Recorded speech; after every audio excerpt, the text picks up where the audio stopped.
నంద్యాల జిల్లా బనగానపల్లి మండలం నందవరంలో శ్రీ కాశీ విశాలాక్షి ప్రతిరూపమైనటువంటి శ్రీ చౌడేశ్వరి మాత జ్యోతి ఉత్సవాలు ఘనంగా సాగాయి.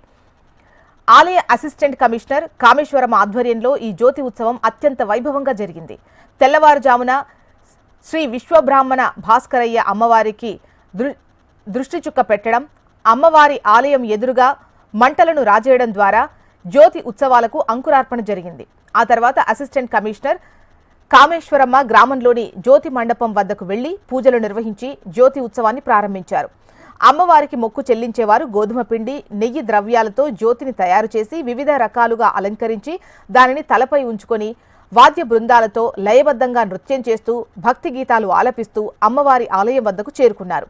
తెల్లవారుజామున 2 నుంచి ఉదయం 8 గంటల వరకు జ్యోతి ఉత్సవం కొనసాగింది. భక్తులు అమ్మవారి ఆలయం వద్ద ఏర్పాటు చేసిన అగ్నిగుండంలో దిగి ఆపై జ్యోతితో అమ్మవారిని దర్శించుకున్నారు. భక్తుల రద్దీని దృష్టిలో ఉంచుకొని ప్రత్యేక పూజలు, గర్భాలయ ప్రవేశాన్ని తాత్కాలికంగా రద్దు చేసి కేవలం అమ్మవారి దర్శనాన్ని మాత్రమే కల్పించారు.